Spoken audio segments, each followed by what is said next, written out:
Hey everybody, welcome back to Northernlion plays Kerbal Space Program. This thing, it's too expensive, dude. 69,000 Kerbal Vs, whatever these freaking currency is up here at the top. It costs us like half of our existing funds. Tomo, you like the mouse pointer, buddy? He's going crazy for it. We obviously need to build a more efficient rocket. So you know what, we'll save this. One day, perhaps, there'll be a good reason to use that. For now, I wish I could show you. This cat is like staring at the rocket. He's like, please God, don't launch this. He loves it. Maybe Tomo's a rocket scientist in disguise. But yeah, we're back, and on the last episode, I mean, we got an escape trajectory every single time. So as far as I'm concerned, we were killing it.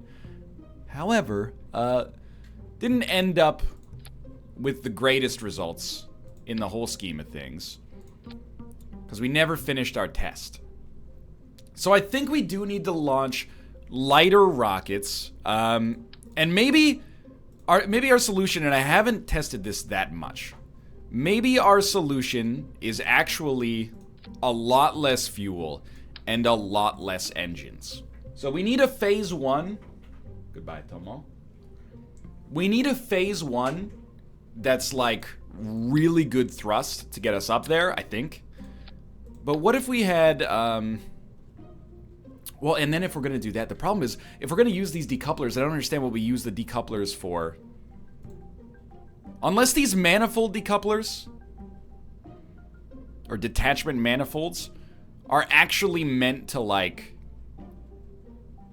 not even decouple. And instead, they're meant to, like, drop satellites off into space or something like that. In which case, whoa, man, these have been some bad episodes. But, I mean, I would have preferred if maybe they'd indicate that somewhere in here. But, of course, you know, this is a game where you gotta have a freaking degree in rocket science. So you don't know what a hydraulic detachment manifold does? Stack decouplers are for rockets. Hydraulic detachment manifolds are obviously not for rockets.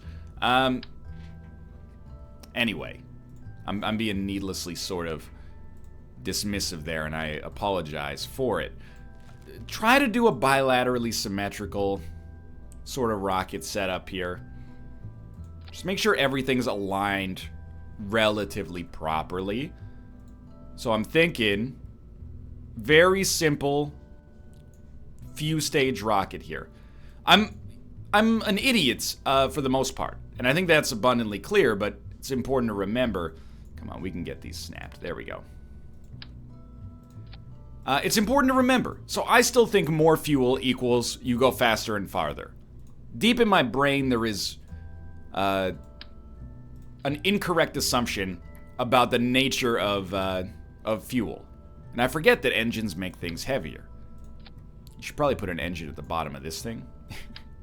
just a thought. And I do think that solid fuel boosters are actually not a problem in the same way that we have thought they were. Because in the last episode, we didn't need liquid fuel engines, but we'll test them both. I'm still experimenting here, and they are cheap. You can't deny that. So I think we've launched a rocket very similar to this in the past. I don't know if this has nearly enough fuel to get to where we need to go, but we might as well test it. We're in like a full-on just testing things phase right now. I don't think the launch stabilizers being symmetrical matters, but I do think that having symmetrical fins does matter. Why could you not place them there? That seems incorrect to me. So we'll put fins there. We'll put fins here. Wait. Here.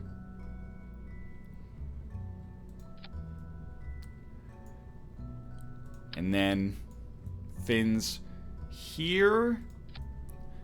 And that should be good for now. We're just gonna call this efficient. Well, we should always call it like escape velocity as the start, so in alphabetical order it's easier for us to find. Efficient rocket design test 1. We're using this rocket to try to reach escape trajectory, test the manifold decouplers, and then return to engine phase 1. And who's our crew? Classic mistake. Thank you.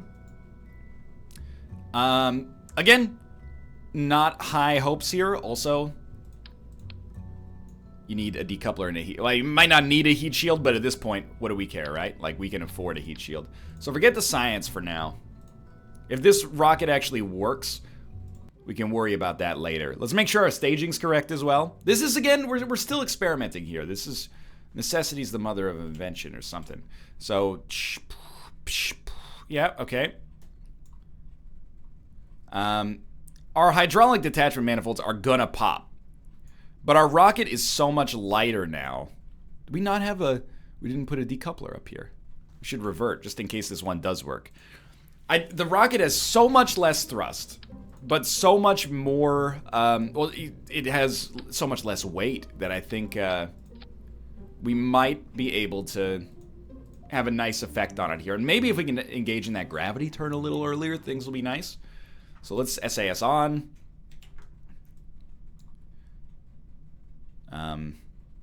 No, this decoupler pops at the end here. Yeah, I think that's correct, right there. SAS on, let's launch. Of course, my initial impression here is that we probably are going to want more thrust.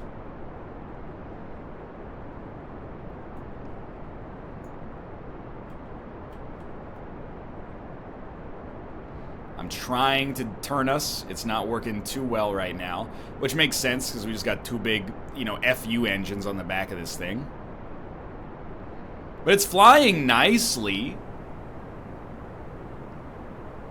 It's like a very nice rocket. It's the kind of rocket you could bring home.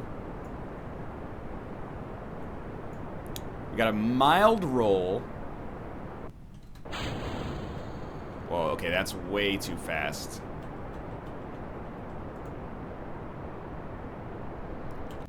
We're just gonna slow our throttle here for a second.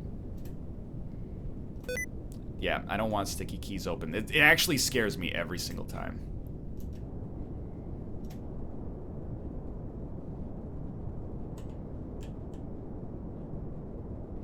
Obviously, we're not gonna have enough.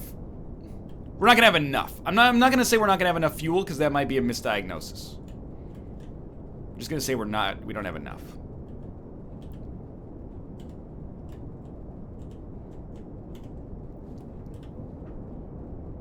22,000 apoapsis. Obviously does not stand a chance. We're almost at apoapsis, in fact. Yeah, botched flight, revert flight, vehicle assembly. So we need way more power at the start.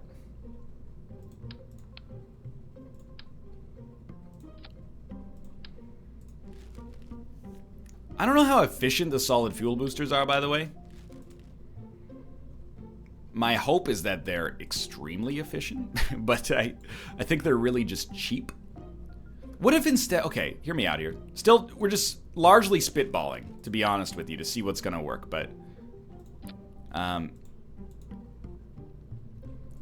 what if you just put, like, a trillion of these on the... And your first phase, thus, is a lot smaller...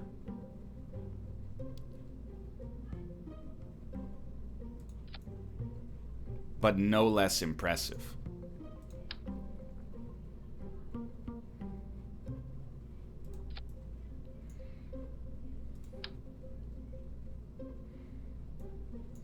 Like, you hear what I'm saying here? Why do you default to bilateral symmetry there? It annoys me. Well, you need decouplers if you're gonna make this work, and then you're using fuel to move fuel. So, you know what? Just try it. If you're not enjoying the sandboxy nature of this, I'm sure you're quite annoyed right now, but I'm trying to figure this one out for myself, and I think we got a chance at it, to be honest with you. Okay, all these are firing at the same time. Don't make me laugh. Should really just change the staging once so we don't have to do it every single time, but that makes too much sense.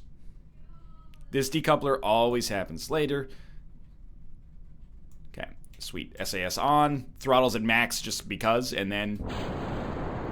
Yeah, okay, so that's some speed right out of the cut here. Which is kind of what we're looking for. Still can't do the gravity turn. How's apoapsis right now? It's already at 12. Can we keep that on the screen? Gravity turn, please.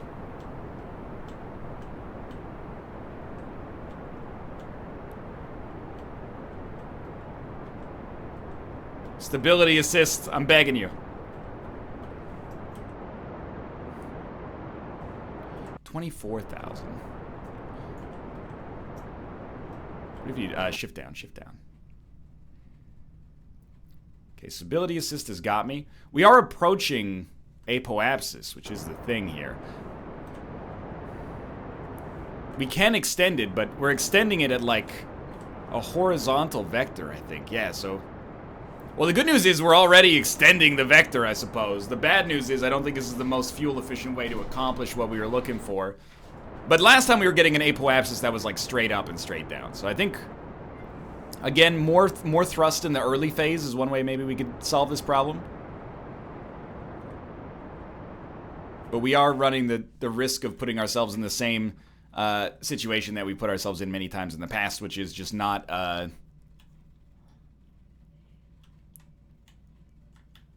just not having enough weight to get off the ground, but... Tomo, you would like to enter again? You want to see how my rocket design has failed for a third time? Well, here we are. This one's not going to work. Can we reach orbit? Yeah, but we're kind of at the point where reaching orbit is irrelevant, I think. We reach orbit basically every time. Which is important to remember. You know, our Tomo, relax, buddy. Our Kerbal experience has improved. You say that's debatable, buddy? Well, I'm sorry to hear that you feel that way, but... You know, I'm trying here. I think most of my problems are with Phase 2, honestly. I always go way too hard on Phase 1. Obviously, this thing is about negative fuel efficient right now, but... Or aerodynamic, I should say, but... I always go way too hard on Phase 1 and never change Phase 2. Maybe Phase 2 should be a single engine. I don't know why I do this to myself every time. Here you go, get that down there. You're going to decouple. You're going to fire these engines. This thing's going to be up here. This thing's going to be down here. SAS is on. Throttle at max.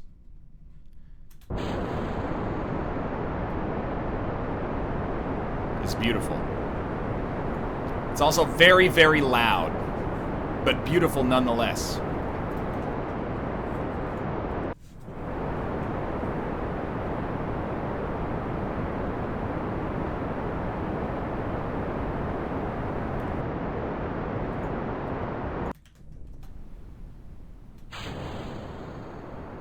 We didn't gravity turn. Too much, too much, too much.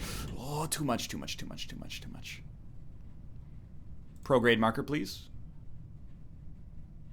He's done it. Just one little rotation on the way up. It's just a way of showing the boys back at, you know, mission control that, you know, we still got it.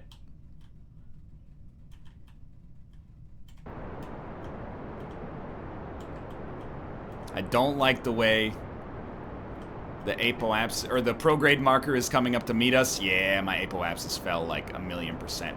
Dang it, dude. I mean, you know, maybe it's a good time, 14 minutes into this episode. Let's Google KSP, escape trajectory, and see what they have for like rockets. What are the rocket, is there a trick to achieving escape velocity trajectory? You need to do a gravity turn as soon as you launch, 0.5 degrees to the east. As you get higher, you can turn more. The goal should be to point at the 90 on the nav ball with your prograde marker at 10 to 15 kilometers above the ground. At this point, you can bring up the map view. When apoapsis is above 70,000, cut your engines, point your rocket prograde, and blast away at apoapsis. If it has fuel and thrust, there should be no problem. No, the goal is to be at a 45-degree angle around the horizon at 10 to 15 kilometers. Then keep turning slowly until you hit 90 degrees. Well, it seems like everyone says the same thing. You basically just get to orbit, burn it, prograde, and then try to come back. I think, it might be a good time to actually leave and see if we've gotten new contracts in the meantime. Although I think we've reverted every flight that I've done.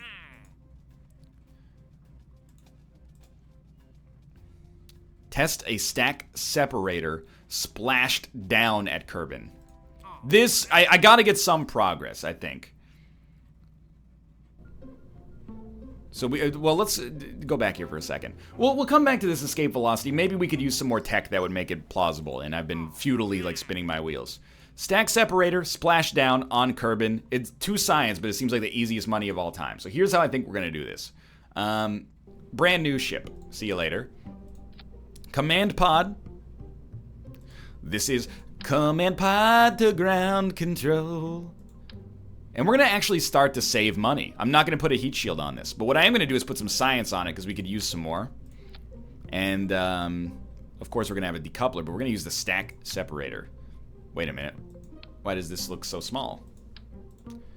Similar to the TR-18D, which I've been using a lot, slices a rocket into 2 halves, but now in a more compact size. We're only supposed to use this once we've splashed down as well.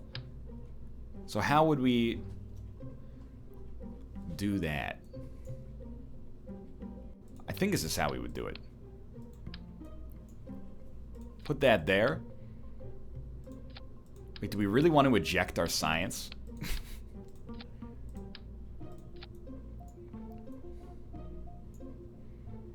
The thing is, I don't want to land on a structural fuselage,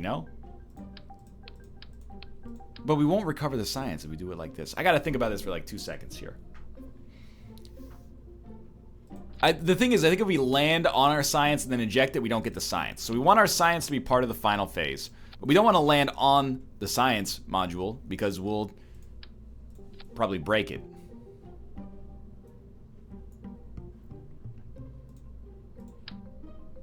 It's like maybe we could put another crew pod on the other side.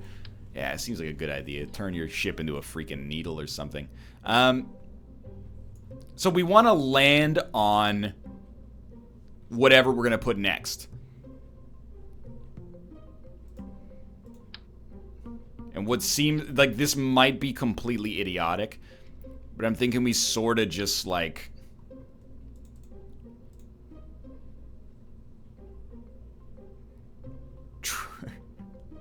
try something like that. Even though we're splashing down, I think this might sort of work.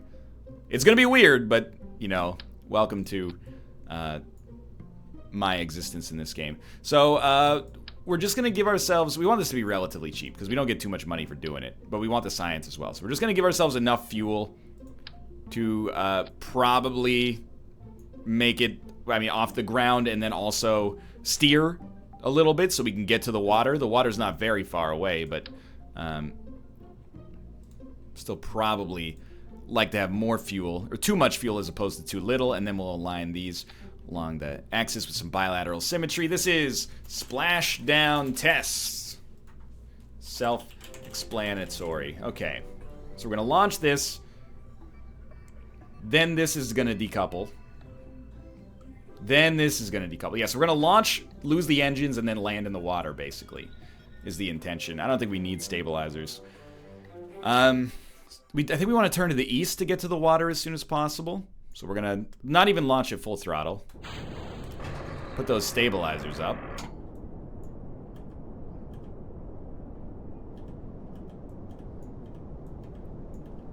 This is, downright pleasant.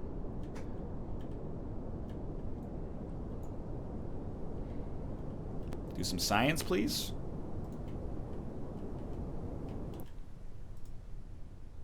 It's not as pleasant as it used to be. Well, we're gonna hit the water.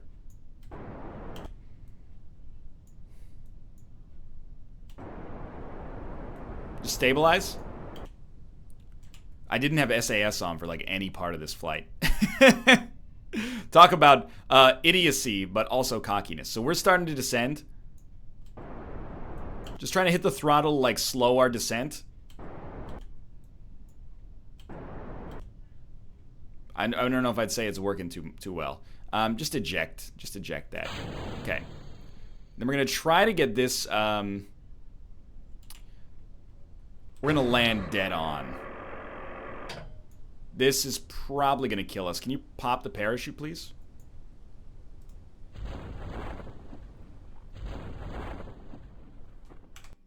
I can't bear to watch. We gotta revert this. Because this is actually 100% easy. I just made the classic Northernlion mistake of forgetting to turn SAS on at the start.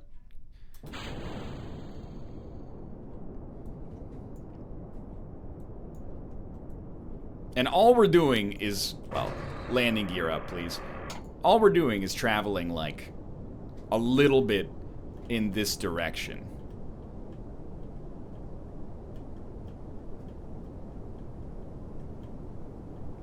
Again, we're just making a bad space plane. We should put the chute lower on the staging. Stay on the prograde marker, please. Oh, that's bad. We always lose it in the turn.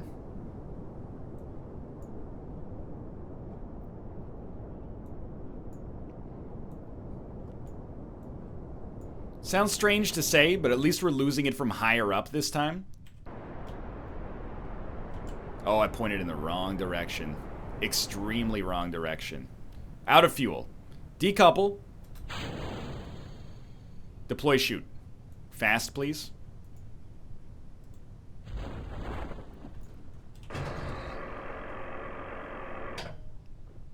If this thing floats on the water, I'm going to lose my mind. It really shouldn't, but let's try doing some science in the meantime.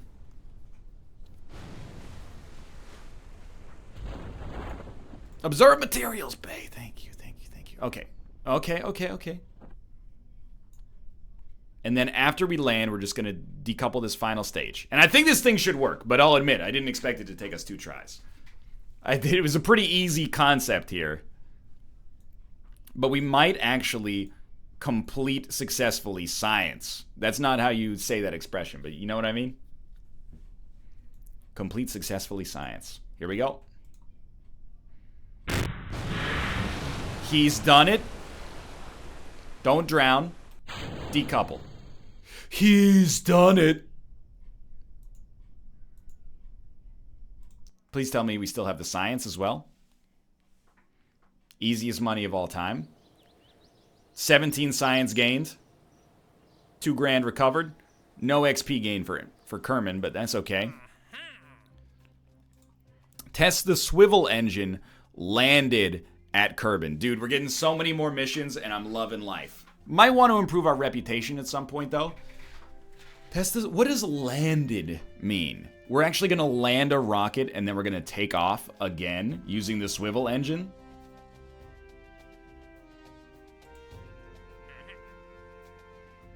Why not? Let's do it. Doesn't give us very much, but again, we're getting some reputation for this, so we might as well accept it for now. And, live our lives. We might as well use exactly the same rocket. So what I'm going to try here is slightly different, though. We need to land. That's the problem. So get this separator out of here. I don't know if this science actually matters at this point. So let's get rid of that for now. Again, just cheap it up a little bit. Fuel tank. Oh, we should decouple. Again, we don't need a heat shield. Fuel tank. Wait. Again, we should decouple. Stack decoupler. Fuel tank. We don't need much. We don't need much fuel, I think. And then we're testing the swivel, if I remember correctly. And then we want, like, a decoupler, I think.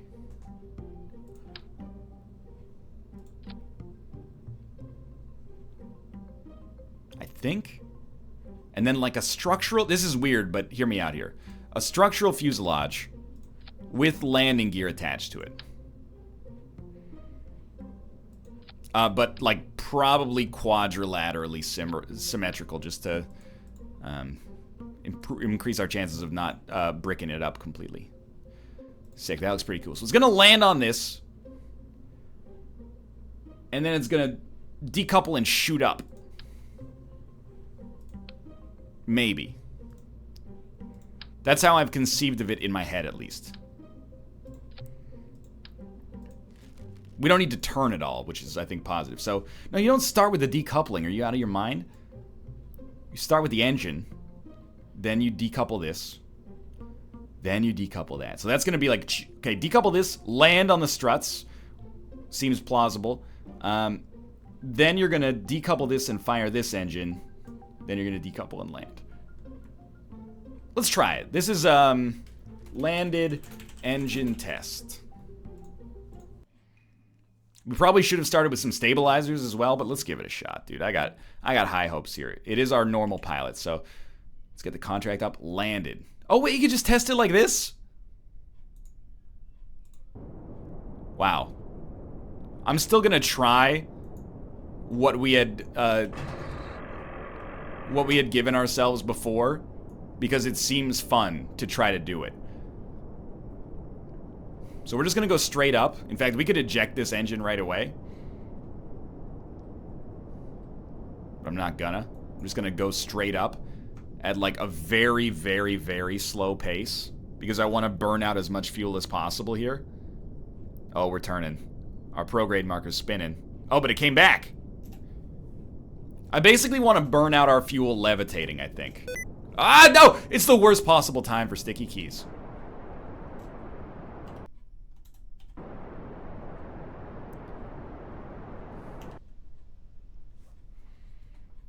This is some Elon Musk stuff right here.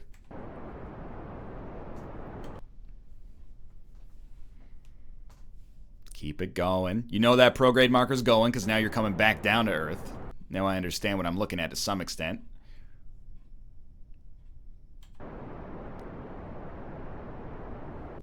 Good work. Okay. Eject this. And please don't land directly straight down, even though that's the only direction we've traveled so far, because you're going to explode. I guess we want to deploy the chute. This is a problem.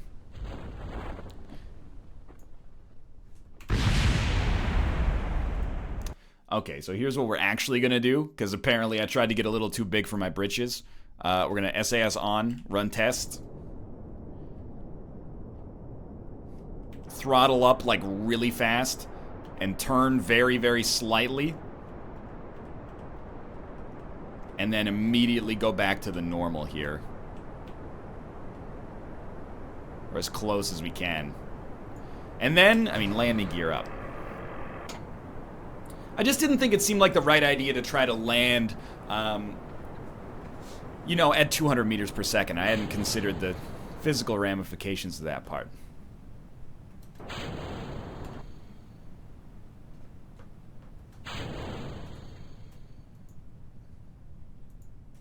I mean, you might as well deploy the chute. Who cares, right? And then we'll succeed in this mission. I don't think we're going to accomplish anything, but I think we'll succeed. And if we can just keep knocking out these basic contracts to get our rep up, I'm okay with that. Because obviously I've bitten off more than I can chew recently. With the getting to the escape trajectory, maybe we'll get more fuel-efficient engines at some point. That'll help out a lot, but it doesn't matter. Doesn't matter. We're working our way through it. We're making our way downtown, walking fast, stations passed and they're homebound. He hates it. He would have loved it a minute ago, but he hates it now. How far do you think we could survive if we cut the parachute? 50 meters? I mean, this thing's designed by the eggheads back in the labs, right? I don't know. You know what? Give me a crew report. From Kerbal Shores. A little science pays for itself or something. So we got 2 science. Decent amount of funds recovered, sort of. And we should have completed that mission. Yeah, okay. What's next? Test parachute in flight over Kerbal? This is too easy. At 3,000 to 10,000 meters. But look at it, I'm getting my confidence back by doing this. This might not be what you're looking for. You okay, you big head buddy? Ever since we got them groomed, his head is so large.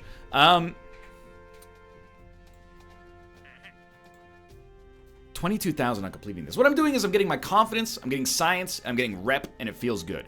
3,000 to 10,000 meters, 50 meters per second to 210 meters per second, and we're testing a parachute. The question is, what does flying mean? But I'm going to accept the contract, and we're going to go back to our vehicle assembly building here.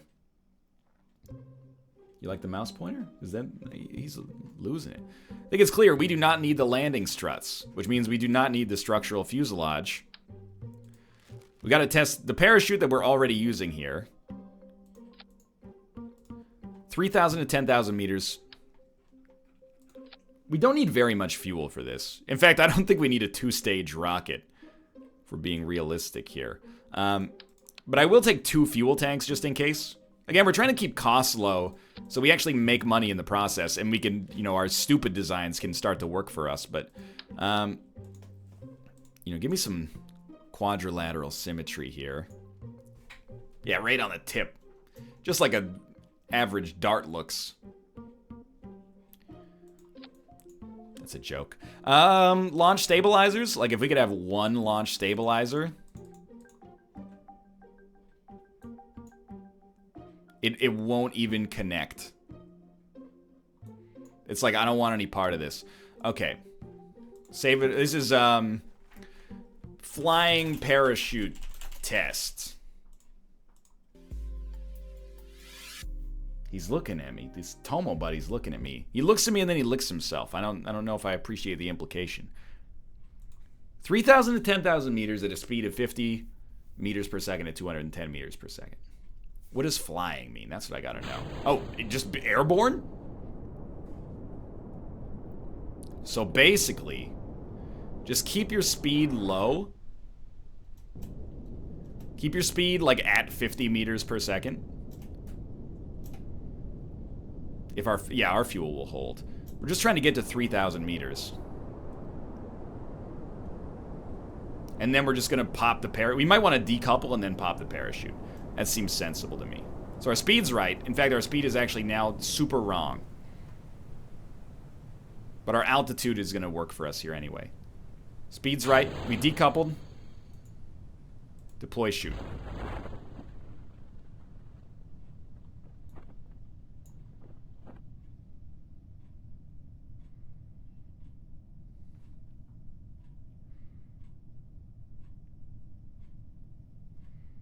Am I losing my mind? Because Tomo, from my standpoint, this seemed to be like exactly what the doctor ordered. Maybe when we land, it'll count?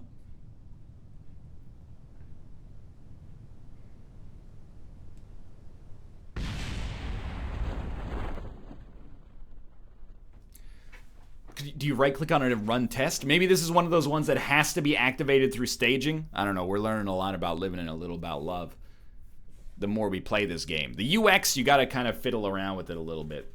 Even people who have played like 500 hours, some of them on Twitter are like, you know, you're bad at the game, no doubt, but some of the problems are related to the UI or UX experience. This doesn't look like it's gonna have completed, so we're gonna revert to launch. My favorite Matthew McConaughey film, reverting to launch. And we're gonna put this here. The idea being that if we ever press the space bar, it's going to pop the parachute, so all we need to do is do it at the right time.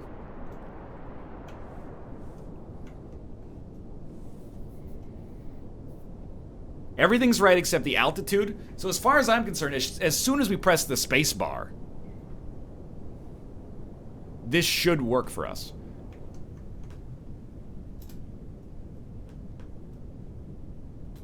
Yes, it did.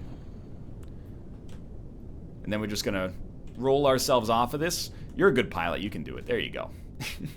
Now, you know, all we have to do is hope that this thing doesn't crash into us. Again, we should probably always cut the throttle before we do that, but then it's going to land with fuel. This way it's going to tumble end over end, and eventually we're all going to be okay. Do, just dance. Spin that record, baby. Do. Honestly, though, I'm not that displeased with this. We have a 35-minute video. We've completed 2 or 3 contracts. Not the ones I was looking for. Those ones, again, perhaps a little bit more advanced. But I feel like we picked up some more reps, a little bit more money maybe, the dregs of some science. It's at least incremental progress instead of just, you know, building a rocket that costs us our entire net worth. Our rep went slightly up. Mission control. Now we don't have any... Well, we do have some easy ones, actually. Like, we can pretty easily test this one. So I think we're going to try to do that next time as well. But for now, that's good. I think we're slowly building up our science to the point where we can maybe get some new materials. But for now, thanks for watching. Thanks for being patient with me as I figure things out. And, of course, thanks for subscribing and liking the video if you enjoyed the video. For now, thanks for watching. And I'll see you tomorrow with another Kerbal Space Program.